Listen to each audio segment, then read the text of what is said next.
Hello and welcome back to GPSC learning. विद्यार्थी मित्रों, आज આપણે આ વિડિયો લેક્ચરમાં આઈસ મેજિક વીક 17 એટલે કે તારીખ 18/4/2021 થી 24/4/2021 ના કરંટ અફેર્સને એમસીક્યુ ક્વિઝના ફોર્મમાં જોઈશું। So without a further due let's start the video. સર્વપ્રથમ ક્વેશ્ચન છે કે સમગ્ર વિશ્વમાં દર વર્ષે કયા દિવસે વર્લ્ડ હેરિટેજ ડે अथवा विश्व विरासत दिवस तरीके उजवणी करवामां आवे छे? तो के राइट आंसर आवशे विकल्प सी 18 एप्रिल। आगळ छे क्या वर्षे ICMOS नामनी संस्थाए 18 एप्रिल ने वर्ल्ड हेरिटेज डे तरीके उजववानी जाहेरात करी हती? तो के विकल्प बी आवशे 1982 मां। आगळ छे કે વર્ષ 2021 ના વર્લ્ડ હેરિટેજ ડે ની થીમ શું હતી? તો વિકલ્પ પ્રથમ આવશે કોમ્પેક્સ પાસ્ટ ડાયવર્સ ફ્યુચર્સ। બરાબર। હવે વિશ્વ વિરાસત દિવસની વાત કરીએ તો માનવ સંસ્કૃતિ સાથે જોડાયેલા ઐતિહાસિક અને સાંસ્કૃતિક સ્થળોના સંરક્ષણ અંગે જાગૃતિ લાવવા માટે સમગ્ર વિશ્વમાં 18 એપ્રિલના રોજ વર્લ્ડ હેરિટેજ ડે अथवा तो विश्व विरासत दिवस तरीके उजवणी करवामां आवे छे। सर्वप्रथम बात करवामां आवे तो 1982 में ICMOS नामनी संस्थाए ट्यूनिशिया में 18 एप्रिल ने वर्ल्ड हेरिटेज डे तरीके उजवવાની શરૂઆત કરી। ત્યારબાદ યોજાયેલી યુનેસ્કોની 22મી સભામાં આ દિવસની ઉજવણીને મંજૂરી આપવામાં આવી હતી। બરાબર। આગળ છે તાજેતરમાં કઈ સંસ્થા દ્વારા विश्व वस्ती अहवाल प्रकाशित करवामां आव्यो छे? बराबर। तो राइट आंसर आवशे विकल्प बीजू UNFPA એટલે કે યુનાઇટેડ નેશન પોપ્યુલેશન ફંડ। બરાબર। આગળ છે કે UNFPA એ કયા શીર્ષક હેઠળ વિશ્વ વસ્તી અહેવાલ પ્રકાશિત કર્યો છે? તો રાइट आंसर આવશે વિકલ્પ એ मारू शरीर मारू पोतानु छे। आगळनो क्वेश्चन छे कि UNFPA अहेवाल अनुसार समग्र विश्व में केटला टका महिलाओने पोताना शरीर पर अधिकार नथी? तो के विकल्प डी आवशे 50%। बराबर। आगळ छे संयुक्त राष्ट्र वस्ती फंड એટલે કે UNFPA विषे नीचेना पैकी क्या विधान साचा छे? अहींया राइट आंसर आपेलो छे बी 1 2 3 4। एक करीने चेक करी लईए। सर्वप्रथम छे कि UNFPA ए जातीय अने प्रजनन स्वास्थ्य एजेंसी तरीके कार्य करे छे। तो के आ विधान योग्य छे। आगळ छे कि UNFPA नी स्थापना संयुक्त राष्ट्रनी आर्थिक अने सामाजिक परिषद द्वारा करवामां आवी हती। तो के आ विधान ए साचुं छे। अहींया आर्थिक अने सामाजिक परिषद एटले युनेस्को। बराबर। आगळ छे कि UNFPA ની સ્થાપના 1967 માં ટ્રસ્ટ ફંડ તરીકે કરવામાં આવી હતી। તો કે આ વિધાન યોગ્ય છે। હવે જે આની સ્થાપના 1967 માં કરવામાં આવી, પરંતુ એની કામગીરી ક્યારે શરૂઆત કરવામાં આવી? તો કે 1969 માં તેની કામગીરી શરૂ થઈ। બરાબર। કોની? તો કે UNFPA ની। બરાબર। અને આગળ ચોથું વિધાન આવશે અહીંયા કે તેનું વડું મથક ન્યુયોર્ક ખાતે આવેલું છે। તો કે આ વિધાન योग्य है। હવે UNFPA विषे વધુ માહિતીની વાત કરવામાં આવે ને તો UNFPA સંયુક્ત રાષ્ટ્ર મહાસભા છે ને એટલે કે UNGA। બરાબર। તેનું એક અંગ છે। બરાબર। તે પણ તમારે ધ્યાનમાં લેવું।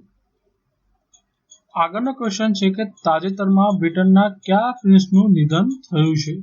તો કે વિકલ્પ એ આવશે પ્રિન્સ ફિલિપ। તમે બ્રિટનના પ્રિન્સ ફિલિપ નહીં જોઈ શકો છો કે જેનું હાલમાં જ નિધન થયું છે। બરાબર। આગળનો ક્વેશ્ચન છે કે પ્રિન્સ ફિલિપનો જન્મ ક્યારે થયો હતો? તો કે વિકલ્પ બી આવશે 10 જૂન 1921 ના રોજ। આગળનો ક્વેશ્ચન છે કે બ્રિટનમાં સમ્રાટની પત્ની અથવા મહારાણીના પતિને કયા નામથી ઓળખવામાં આવે છે? તો કે વિકલ્પ બી આવશે રોયલ કોન્સર્ટ। આગળનો ક્વેશ્ચન છે કે સમગ્ર વિશ્વમાં દર વર્ષે કયા દિવસે વિશ્વ યકૃત દિવસ તરીકે ઉજવણી કરવામાં આવે છે? તો કે વિકલ્પ એ આવશે 19 એપ્રિલ. હવે વિશ્વ યકૃત દિવસની વાત કરવામાં આવે તો માનવીય શરીરમાં યકૃત એટલે કે લીવર અને તેના મહત્વ વિશે જાગૃતિ લાવવા દર વર્ષે 19 એપ્રિલના રોજ વિશ્વ યકૃત દિવસ તરીકે ઉજવણી કરવામાં આવે છે. WHO એટલે કે વર્લ્ડ હેલ્થ ઓર્ગેનાઇઝેશન અનુસાર ભારતમાં યકૃતના રોગો એ મૃત્યુનું 10મું સૌથી સામાન્ય કારણ છે. યકૃત માનવ શરીરને સ્વસ્થ રાખવા માટે ડિટોક્સિફિકેશન અને પાચન સહિત વિવિધ જટિલ કાર્યો કરે છે. યકૃત એ માનવ શરીરનું સહાયક પાચક અંગ છે તથા પાચન તંત્રમાં મહત્વપૂર્ણ ભૂમિકા ભજવે છે. યકૃત મુખ્યત્વે માનવ શરીરમાં ચેપી રોગનો સામનો કરવા, બ્લડ શુગરને નિયંત્રણમાં રાખવા, શરીરમાંથી ઝેર દૂર કરવા ઉપરાંત કોલેસ્ટ્રોલનું સ્તર નિયંત્રિત કરવા વગેરેમાં મદદરૂપ છે. અહીં વધારે પડતા આલ્કોહોલ અને ફાસ્ટ ફૂડના વધુ ઉપયોગના કારણે યકૃતના રોગો થાય છે. આગળનો ક્વેશ્ચન છે કે ટ્રિબ્યુનલ સુધારણા સેવાની સુવ્યવસ્થા અને શરતો વટહુકમ 2021 વિશે નીચેના પૈકી કયા વિધાન સાચા છે? તો અહીંયા રાઈટ આન્સર આપેલો છે સી એટલે કે 1, 2, 3 અને 4. એક કરીને ચેક કરી લઈએ. સર્વપ્રથમ છે કે ભારતના રાષ્ટ્રપતિ શ્રી દ્વારા આ વટહુકમ લાગુ કરવામાં આવ્યો છે, તો કે આ વિધાન યોગ્ય છે. સેકન્ડ છે કે આ વટહુકમ અંતર્ગત 9 કાયદા હેઠળના અપીલ સંસ્થાઓનું વિસર્જન કરી તેમની કામગીરીને અદાલતમાં સ્થાનાંતરિત કરવામાં આવશે.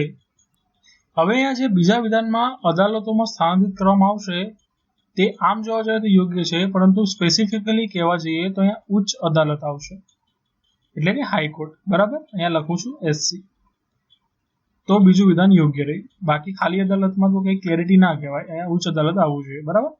થર્ડ છે કે આ વટહુકમ અંતર્ગત નાણાં અધિનિયમ 2017માં પણ સુધારો કરવામાં આવ્યો છે, તો કે આ ત્રીજું જે વિધાન છે તે પણ યોગ્ય છે. આગળ છે કે આ વટહુકમ અંતર્ગત કેન્દ્ર સરકારને ટ્રિબ્યુનલના સભ્યોની લાયકાત, નિમણૂક, કાર્યકાળ, રાજીનામું તથા સેવાની શરતો અંગેના નિયમો બનાવવા માટે સત્તા આપવામાં આવેલ છે. બરાબર, તો આ વિધાન પણ યોગ્ય છે. બરાબર. આગળનો ક્વેશ્ચન છે કે ટ્રિબ્યુનલના અધ્યક્ષનો કાર્યકાળ કેટલો છે?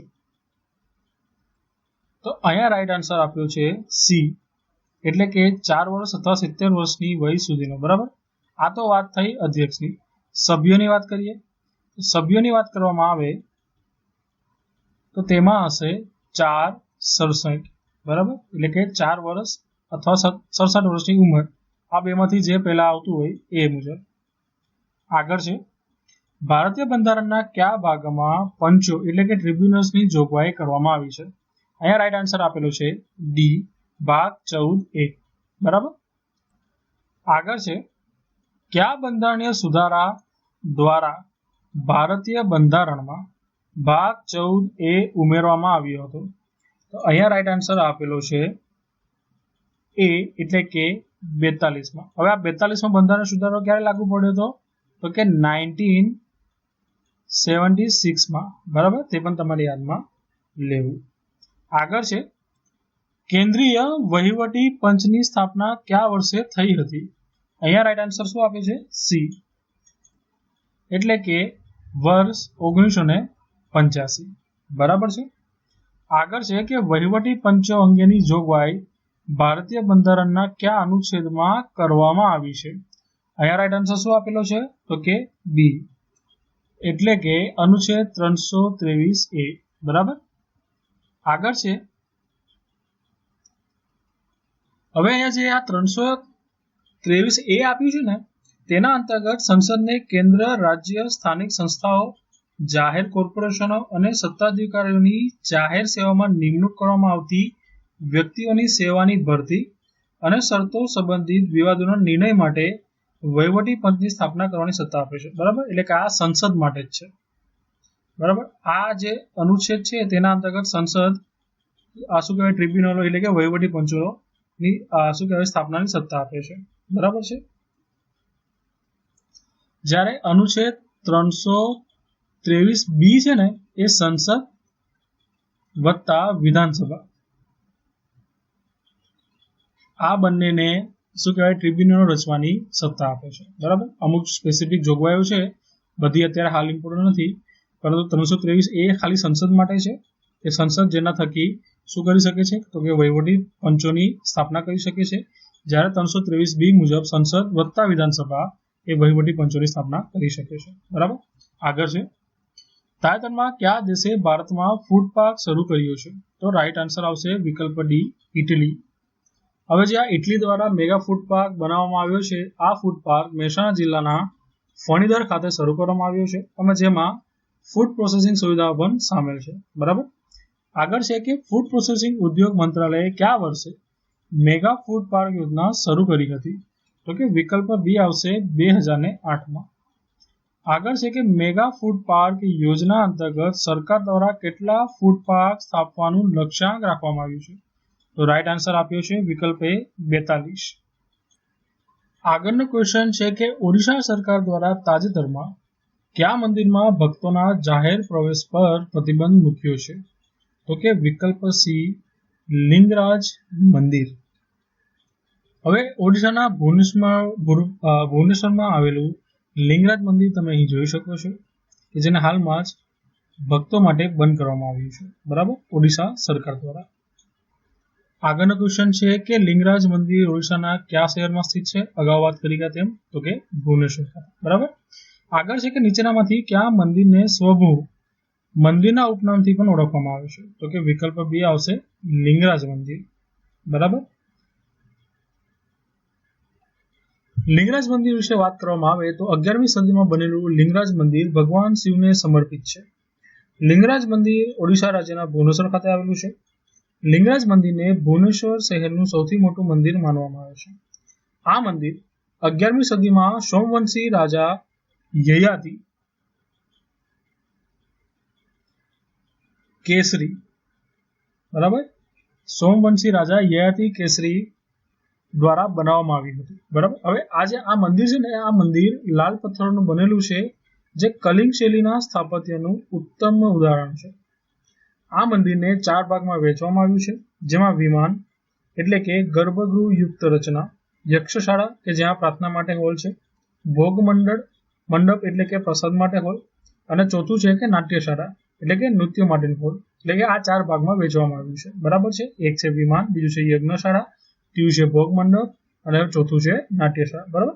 હવે જે આ મંદિરમાં છે એમાં વિશાળ સંકુલમાં ફેલાયેલું છે. બરાબર. અને એના સહાયક મંદિરોની વાત કરવામાં આવે ને તો લિંગરાજ મંદિરનું જે આપણે શું કહેવાય સંકુલ છે એમાં 150 સહાયક મંદિર છે. બરાબર. એટલે કે મુખ્ય મંદિર તો આ ખરું પણ સહાયક મંદિર કેટલા તો કે 150. બરાબર.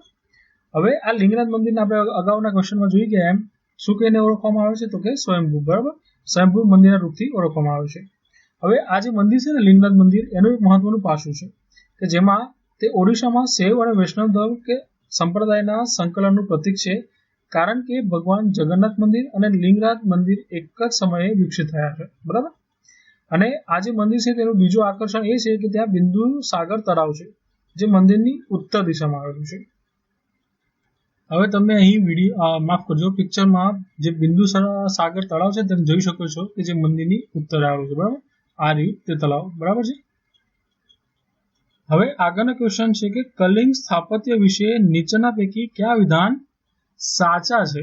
બરાબર. અહીંયા રાઈટ આન્સર ડાયરેક્ટ આપેલો છે ડી, 1, 2 અને 3. એ કરીને ચેક કરી લઈએ તો કે આ જે કલિંગ સ્થાપત્ય છે એટલે કે આ સ્થાપત્યનું મંદિર મુખ્યત્વે 2 ભાગમાં બનેલું હોય છે. તો કે આ વિધાન યોગ્ય છે. હવે જે 2 ભાગ છે ને એ 2 ભાગમાં આ રીતના વહેંચણી હોય છે. ધ્યાન આપજો જરા. તો એક પ્રથમ ભાગ હોય છે એ શિખર હોય છે. બરાબર. અને બીજું ભાગ શું હોય છે તો કે ગર્ભગૃહ. બરાબર. થઈ ગયા 2 ભાગ. એક થયું શિખર અને સેકન્ડ થયું ગર્ભગૃહ. થર્ડ છે કે કલિંગ સ્થાપત્યના મંદિરના શિખરને દેઉલ અને ગર્ભગૃહને જગમોહન તરીકે ઓળખવામાં આવે છે. તો કે આ વિધાન યોગ્ય છે. થર્ડ છે કે આ સ્થાપત્યમાં એટલે કે કલિંગ સ્થાપત્યમાં સૌથી વધુ ઘોડાના નાળ આકારની આકૃતિઓ જોવા મળે છે. તો કે આ વિધાન યોગ્ય છે, એટલે આપણો આન્સર ડી યોગ્ય થયો. બરાબર. આગળ છે તારાતરણી મંદિર કયા રાજ્યમાં સ્થિત છે? તો કે વિકલ્પ સી આપેલું છે ઓડિશા. આ ઉપરાંત ઓડિશા રાજ્યના મહત્વપૂર્ણ સ્મારકોની વાત કરીએ તો યુનેસ્કોનું વર્લ્ડ હેરિટેજ સાઇટમાં સમાવેશ કોણાર્કનું સૂર્ય મંદિર છે, પછી છે જગન્નાથ મંદિર, પછી છે ઉદયગીરી અને ખંડાગીરીની ગુફાઓ. બરાબર. અને લિંગરાજ મહાદેવનું મંદિર તો ખરું જ. આગળ છે તાજેતરમાં નાસાના કયા હેલિકોપ્ટરે મંગળ ગ્રહ પર તેની પ્રથમ ઐતિહાસિક ઉડાન ભરી હતી? તો કે વિકલ્પ એ આવશે ઇન્જેન્યુટી. બરાબર. આગળ છે નાસાના ઇન્જેન્યુટી હેલિકોપ્ટર વિશે નીચેના પૈકી કયા વિધાન સાચા છે? અહીંયા રાઈટ આન્સર આપેલો છે સી, એ અને બી બંને. એક કરીને ચેક કરી લઈએ. પ્રથમ છે કે ઇન્જેન્યુટી હેલિકોપ્ટર એ અન્ય ગ્રહ પર ઉડાન ભરનાર પ્રથમ હેલિકોપ્ટર છે, જે યોગ્ય છે. સેકન્ડ છે કે મંગળ ગ્રહ પર ઉડાન ભરનાર આ હેલિકોપ્ટરનું વજન 8 કિલોગ્રામ અને ઊંચાઈ 19.3 ઇંચ છે.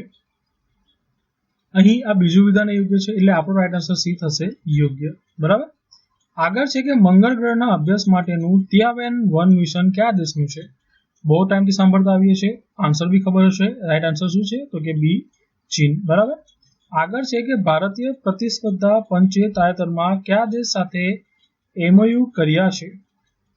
તો અહીંયા રાઈટ આન્સર આપેલો છે એ બ્રાઝિલ સાથે. બરાબર.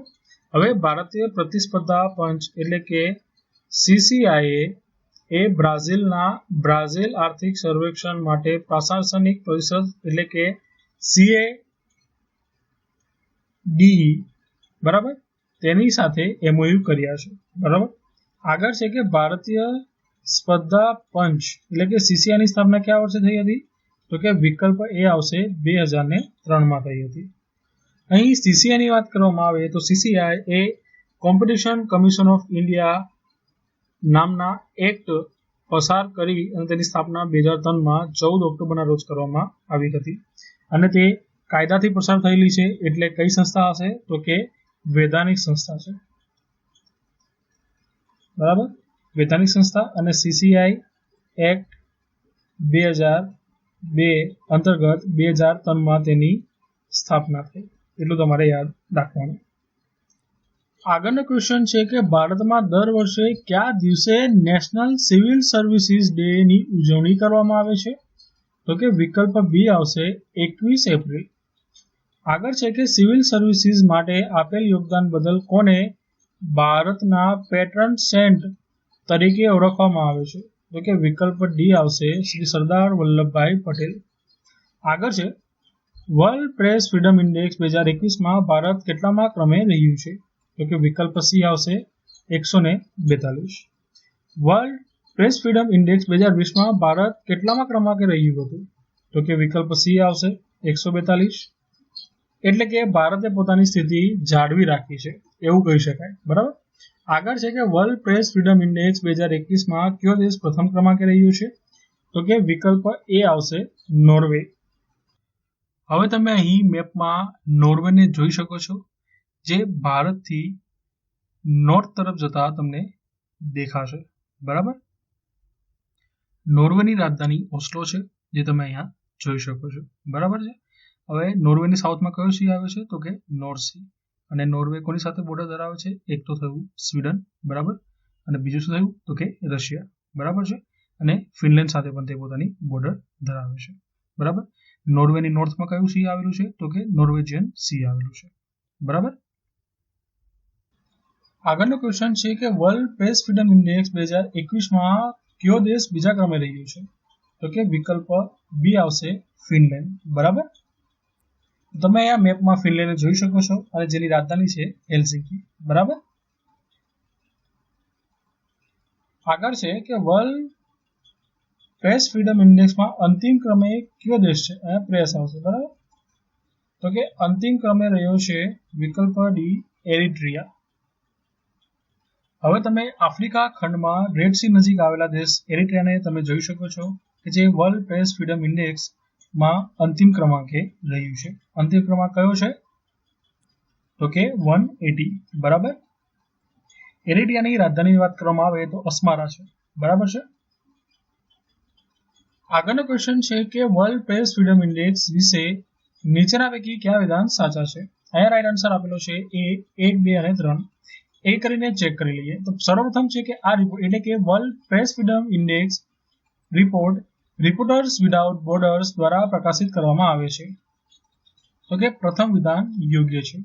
સેકન્ડ છે કે આ ઇન્ડેક્સની પ્રથમ આવૃત્તિ 2020માં પ્રકાશિત થઈ હતી તો કે ખોટું છે। 2002માં તેની પ્રથમ આવૃત્તિ પ્રકાશિત થઈ હતી। આગળ છે કે આ ઇન્ડેક્સમાં પત્રકારોને મળતી સ્વતંત્રતાના આધારે વિશ્વના 180 દેશોને રેન્ક આપવામાં આવ્યો છે। તો આ વિધાન યોગ્ય છે એટલે આપણો આન્સર એ ખોટો થયો। શું આન્સર આવ્યો યાર રાઈટ તો કે બી આવશે બરાબર। પ્રિન્ટિંગ મિસ્ટેકના કારણે તમે અહીંયા જોઈને અહીંયા તમે ચેક કરીને જવા તો ના ચાલે બરાબર, ચેક કરવું પડે એક વસ્તુ બરાબર છે। એટલે રાઈટ આન્સર શું થશે તો કે બી 1 અને 3 જ યોગ્ય છે। અહીંયા 2020 નહીં આવે 2002 આવે બરાબર। એટલે કે પ્રથમ આવૃત્તિ શું કહેવાય 2002માં હતી અને દર વર્ષે આવે છે એટલે કે આ વાર્ષિક રિપોર્ટ છે એ પણ તમારે જોવાનું રહ્યું। આગળ છે કે કયા વર્ષથી વર્લ્ડ પ્રેસ ફ્રીડમ ઇન્ડેક્સ પ્રકાશિત કરવામાં આવે છે તો કે વિકલ્પ સી 2002 બરાબર, અગાઉ જોઈ ગયા તેમ। આગળ છે કે આરબીઆઈએ એઆરસીની કામગીરીની સમીક્ષા માટે તાજેતરમાં કઈ સમિતિની રચના કરી તો કે વિકલ્પ એ શ્રી સુદર્શન સેન। હવે શ્રી સુદર્શન સેનને એઆરસીની કામગીરીની સમીક્ષા માટેની સમિતિની રચના કરી એ વાત બરાબર। એઆરસી એટલે શું થશે? એઆરસી એટલે એસેટ રીકન્સ્ટ્રક્શન કંપની બરાબર, એવું થશે। હવે એઆરસીની માહિતીની વાત કરવામાં આવે તો એઆરસીનું પૂરું નામ શું થશે તો કે એસેટ રીકન્સ્ટ્રક્શન કંપનીઝ બરાબર। હવે એઆરસી એ વિશિષ્ટ નાણાકીય સંસ્થાઓ છે જે તેમની નાણાકીય સંસ્થાઓ પાસેથી નોન પરફોર્મિંગ એસેટ્સ ખરીદી છે એટલે કે જે બેંકો હોય બરાબર તેને અગર એનપીએ પડ્યો હોય તો તે કોણ લઈ લેશે તો કે એઆરસી લઈ લેશે બરાબર। અને જે બેંકોની બેલેન્સ શીટ એનપીએના કારણે ખરાબ થતી હતી ને એઆરસી લઈ લેશે એટલે કે બેંકોની શું કહેવાય જે બેલેન્સ શીટ છે તે સુધરી જાય બરાબર। એક તો એ કામ થયું। વધુ વાત કરવામાં આવે તો આ જે એઆરસી છે ને બેંકોની સામાન્ય બેન્કિંગ પ્રવૃત્તિઓ પર ધ્યાન કેન્દ્રિત કરવામાં પણ મદદરૂપ છે બરાબર। એટલે કે કોઈ કંપની છે બરાબર, હવે એઆરસી છે તેને બેંકો પાસેથી એનપીએ લઈ લીધા બરાબર। હવે બેંકની એનપીએ લઈ લીધા બરાબર એઆરસી એટલે બેલેન્સ શીટ તો સાફ થઈ ગઈ, પરંતુ જો વધારે ને વધારે બેંકો આવું કરવા માંડે તો તેના પરફોર્મન્સ બી ખબર પડે ને આરબીઆઈને। એટલે કે આરબીઆઈને એઆરસી જે હોય છે આ બધી એ બેંકોની જે ચાલુ વર્તમાન સ્થિતિ છે તેના પર ધ્યાન રાખવા માટે પણ મદદરૂપ હોય છે બરાબર। બીજો એઆરસી નો મહત્વપૂર્ણ ઉપયોગ એ છે કે જે આપણા બેંકોમાં ડિફોલ્ટર હોય બરાબર, જેમ કે નીરવ મોદી છે પછી વિજય માલ્યા છે, આ બધા બેંક ડિફોલ્ટરો ઉપર જો બેંક ઓછું ધ્યાન આપી શકે તો એક વસ્તુ સારી થાય। એટલે એને ઓછું ધ્યાન ક્યારે આપી શકે કે જ્યારે બેંકો પોતાના જે આ ડિફોલ્ટરો પૈસા લઈને જતા રહ્યા છે તેને માહિતીને બધું શું કહેવાય તેને પકડવાનો પ્રયત્ન બેંકો છોડી દે અને એને પકડવાનો પ્રયત્ન એઆરસી કરે બરાબર। અને એઆરસી કરે ક્યારે કે જ્યારે તેમનો જે એનપીએ ક્રિએટ થયેલો છે તે બેંકો એનપીએ એઆરસીને વેચી દે બરાબર। એટલે બધી માથાકૂટ કોના પર આવી એઆરસી પર, અને બેંકો પોતાનું કામગીરી જે ચાલુ હોય છે બેન્કિંગની એ જ કરી શકે બરાબર। આગળનો ક્વેશ્ચન છે કે સમગ્ર વિશ્વમાં દર વર્ષે કયા દિવસે વિશ્વ પૃથ્વી દિવસ તરીકે ઉજવણી કરવામાં આવે છે તો કે વિકલ્પ ડી આવશે 22 એપ્રિલ બરાબર। આગળ છે કે વિશ્વ પૃથ્વી દિવસની ઉજવણીનો પ્રારંભ કયા વર્ષથી થયો હતો તો કે વિકલ્પ એ છે 1970માં બરાબર। આગળ છે કે સમગ્ર વિશ્વમાં 22 એપ્રિલ પૃથ્વી દિવસ તરીકે ઉજવાય છે જ્યારે અમેરિકામાં ખાલી જગ્યા દિવસ તરીકે ઉજવવામાં આવે છે તો કે યોગ્ય આન્સર આવશે વિકલ્પ બી વૃક્ષ દિવસ બરાબર। આગળ છે કયા દેશે ભારત સાથે ઇન્ડો પેસિફિક મહાસાગરની પહેલ શરૂ કરી છે તો કે વિકલ્પ સી આવશે ઓસ્ટ્રેલિયા। આગળ છે કે ઓસ્ટ્રેલિયન સરકારે ઇન્ડો પેસિફિક પહેલને સમર્થન આપવા માટે કેટલી ગ્રાન્ટ પ્રદાન કરી છે તો કે રાઈટ આન્સર આવશે વિકલ્પ એ $1.4 મિલિયન બરાબર। એટલે કે અંદાજે 8.12 કરોડ રૂપિયા બરાબર છે। આગળ છે કે હિન્દ પ્રશાંત મહાસાગરની પહેલ વિશે નીચેના પૈકી કયા વિધાનો સાચા છે? અહીંયા રાઈટ આન્સર આપેલો છે ડી 1, 2 અને 3। એક એક કરીને ચેક કરી લઈએ। કે આ પહેલ એટલે કે હિન્દ પ્રશાંત મહાસાગર પહેલનો મુખ્ય ઉદ્દેશ દરિયાઈ સરહદોને મજબૂત બનાવવાનો છે. તો કે આ વિધાન યોગ્ય છે. બરાબર. હવે આ પહેલના મુખ્ય 3 લક્ષ્યો છે. એક છે કલ્યાણ પ્રોત્સાહન, સંપત્તિ નિર્માણ અને સહયોગ. તો કે આ પણ યોગ્ય છે. થર્ડ છે કે તેમનો મુખ્ય સિદ્ધાંત સમાન વિચારવાળા દેશો સાથે ભાગીદારી રચવાનો છે. તો કે આ વિધાન યોગ્ય છે. હવે જે હિન્દ પ્રશાંત મહાસાગરની પહેલ છે ને એ વડાપ્રધાન મોદી દ્વારા 2019માં લોન્ચ કરવામાં આવી હતી. તે પણ તમારે ધ્યાનમાં લેવું. બરાબર. આગળ છે કે ભારતનો લગભગ કેટલા ટકા વેપાર દક્ષિણ ચીન સમુદ્ર માર્ગે થાય છે? આગળ છે કે ભારતનો લગભગ કેટલા ટકા વેપાર દક્ષિણ ચીન સમુદ્ર માર્ગે થાય છે? તો કે વિકલ્પ ડી આવશે 50%. બરાબર. નેક્સ્ટ ક્વેશ્ચન છે કે સમગ્ર વિશ્વમાં કયો દિવસ વિશ્વ પુસ્તક દિવસ તરીકે ઉજવાય છે? તો કે વિકલ્પ બી આવશે 23 એપ્રિલ. નેક્સ્ટ ક્વેશ્ચન છે કે વિશ્વ પુસ્તક દિવસ ને અન્ય કયા નામથી ઓળખવામાં આવે છે? તો કે વિકલ્પ સી આવશે એ અને બી બંને, એટલે કે વિશ્વ પુસ્તક અને કોપીરાઇટ દિવસ અને આંતરરાષ્ટ્રીય પુસ્તક દિવસ. બરાબર. આગળ છે કે યુનેસ્કો દ્વારા સૌપ્રથમ પુસ્તક દિવસની ઉજવણી ક્યારે કરવામાં આવી હતી? તો કે વિકલ્પ ડી 23 એપ્રિલ 1995. આગળ છે કે નીચેનામાંથી કયા પ્રસિદ્ધ સાહિત્યકારની મૃત્યુતિથિ હોવાના કારણે 23 એપ્રિલના દિવસે વિશ્વ પુસ્તક દિવસની ઉજવણી કરવામાં આવે છે? અહીંયા રાઈટ આન્સર આપેલું છે ડી, એટલે કે બી અને સી બંને, એટલે કે વિલિયમ શેક્સપિયર અને ઇન્કા ગ્રોસિલ્સો દે લા વેગા. બરાબર. આગળ છે કે યુનેસ્કો દ્વારા વર્ષ 2021ના વર્લ્ડ બુક કેપિટલ સિટી તરીકે કયા શહેરની જાહેરાત કરવામાં આવી? તો કે વિકલ્પ એ આવશે તિલિશી. હવે તિલિશી એ જોર્જિયામાં આવેલું છે, તે પણ તમારે ધ્યાનમાં લેવું. બરાબર. આગળ છે કે કયા દિવસને અંગ્રેજી ભાષા દિવસ તરીકે ઉજવવામાં આવે છે? તો કે વિકલ્પ એ આવશે 23 એપ્રિલ. હવે કેમ તેને અંગ્રેજી ભાષા દિવસ તરીકે ઓળખવામાં આવે છે? કેમ કે 23 એપ્રિલના રોજ વિલિયમ શેક્સપિયરની જન્મતિથિ અને મૃત્યુતિથિ બંને હતી. બરાબર. આગળ છે કે ગ્લોબલ એનર્જી ટ્રાન્ઝિશન ઇન્ડેક્સ 2021માં ભારતનો ક્રમ કેટલો રહ્યો છે? તો કે વિકલ્પ સી આવશે 87મો. બરાબર. હવે આ જે ગ્લોબલ એનર્જી ટ્રાન્ઝિશન ઇન્ડેક્સ 2021 છે તેમાં 115 દેશોને રેન્કિંગ આપવામાં આવ્યા છે. તેમાંથી ભારતનો 87th રેન્ક છે. બરાબર. આગળ છે કે વર્ષ 2021ના ગ્લોબલ એનર્જી ટ્રાન્ઝિશન ઇન્ડેક્સમાં પ્રથમ ક્રમાંકે કયો દેશ રહ્યો છે? તો કે વિકલ્પ બી આવશે સ્વીડન. બરાબર. હવે સ્વીડન તમે અહીં મેપમાં જોઈ શકો છો કે જેની રાજધાની કઈ છે? તો કે સ્ટોકહોમ. બરાબર. આગળનો ક્વેશ્ચન છે કે એનર્જી ટ્રાન્ઝિશન ઇન્ડેક્સ કેટલા દેશો માટે બહાર પાડવામાં આવે છે? તો કે વિકલ્પ એ 115. આગળ છે કે વર્લ્ડ ઇકોનોમિક ફોરમની સ્થાપના કયા વર્ષે કરવામાં આવી હતી? તો કે વિકલ્પ બી આવશે 1971માં. બરાબર. આગળ છે કે તાજેતરમાં OPCWના બાહ્ય ઓડિટર તરીકે કોની પસંદગી કરવામાં આવી છે? તો કે વિકલ્પ એ આવશે જીસી મુર્મુ, એટલે કે ગિરીશચંદ્ર મુર્મુ, જે હાલ આપણા સીએજી છે. બરાબર. આગળ છે કે AIBA 2021 યુથ વર્લ્ડ બોક્સિંગ ચેમ્પિયનશિપમાં કેટલી ભારતીય મહિલાઓએ ગોલ્ડ મેડલ મેળવ્યો છે? તો કે વિકલ્પ એ આવશે 7. બરાબર. આગળનો ક્વેશ્ચન છે કે ભારતમાં રાષ્ટ્રીય પંચાયતી રાજ દિવસ તરીકે કયો દિવસ ઉજવાય છે? તો કે વિકલ્પ સી આવશે 24 એપ્રિલ. ભારતમાં રાષ્ટ્રીય પંચાયત રાજ દિવસની ઉજવણીનો પ્રારંભ ક્યારથી થયો છે? તો કે વિકલ્પ ડી આવશે 2010થી. 2 ઓક્ટોબર 1959ના રોજ ભારતમાં રાજસ્થાનના નાગોર જિલ્લાના કયા ગામમાં સૌપ્રથમ પંચાયતી રાજ વ્યવસ્થાનો પ્રારંભ થયો હતો?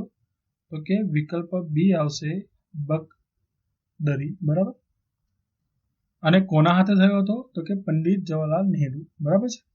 આગળ છે કે વર્લ્ડ લેબ એનિમલ ડે તરીકે કયો દિવસ ઉજવાય છે? તો કે વિકલ્પ સી આવશે 24 એપ્રિલ. આગળનો ક્વેશ્ચન છે કે ભારતની સુપ્રીમ કોર્ટના 48મા મુખ્ય ન્યાયાધીશ એટલે કે CJI તરીકે કોની નિમણૂક કરવામાં આવી છે? તો કે વિકલ્પ એ આવશે શ્રી NV રમણના.